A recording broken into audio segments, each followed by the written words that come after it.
Now, look, northern newspapers formed a really rare but quite effective, actually, front-page alliance today to condemn the government for speculation that it's planning to scrap the extension of HS2 from Birmingham to Leeds. So have a look at this. 6 papers from areas like Huddersfield, Teesside, Newcastle and Manchester, all led with a play on the famous train spotting poster.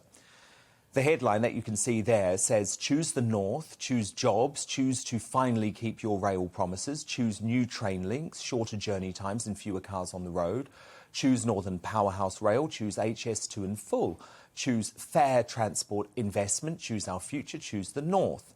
Ministers have defended the likely decision, which is due to be announced on Thursday, saying that an HS2 Eastern route would cost £10 billion and take a decade to complete, all to save passengers just 15 minutes.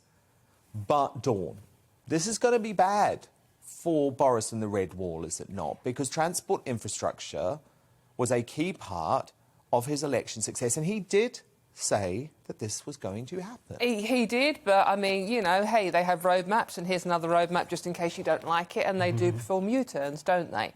The thing is with HS2... yes, it won't win him any sympathy and it will lose him votes. However, given everything else that's going to lose him votes at the moment, I mean, the migration issue, I'm sure a lot of, you know, the Red Wall Tories up there, a lot of them, the new Tories, are going to be more concerned about migration. They're going to be more concerned about these enforced green issues and how they're going to afford it, how they're going to afford to heat their homes and run their cars. They can't afford it. More people are worried about that. Do you agree? Because, you know, you read a lot of these MPs in these affected constituencies who say, look, we're dealing with a Victorian railway infrastructure and we believed that Boris was going to modernise for us. I think it's difficult because I think it's probably almost universally agreed, well, at least I think it is, that we're not great about thinking outside of London. We're a very, very London-centric country, and it creates a lot of it. Like, it's a genuine massive. That's something we can all agree on. If you want to work in certain industries, it's almost impossible if you live in certain areas, and that's fundamentally wrong.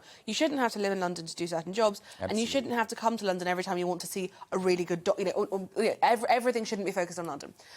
My issue is I think he could have done a much better job doing better with rural transport, because I think saving 15 minutes to go to Birmingham, is it 15 minutes to Leeds or Birmingham? I can't remember, but it's a fractional amount of time. The infrastructure outside of that main railway line is shocking. Trying to get a bus when you live in a village is basically impossible. So if he wanted to do something that would actually help people, it would be to look at rural transport links outside of... You can get pretty easily from Leeds to Which London. does improve the green issues as well. Yeah, but Calvin... better public transport would be brilliant for everyone. The point is, a promise is a promise. And we also had a promise for this government not to increase taxes. I mean, personally, I think they should have stuck with all of it. But which promise? So Boris Johnson also promised to lie down in front of the bulldozers to prevent HS2 from going ahead until he became Prime Minister, and suddenly it's going ahead. I know, but this was at the last election. I know. And it was the last election that won the Tory party the Red Wall. I have to say, without feeling too sick, that I actually agree with Rebecca on this, in that London is... It happens. Constantine Kitson started that way, and now we're best friends. Please. It happens. But London is the issue. Buy a hat for the wedding. HS2 cannot be another commuter train to London.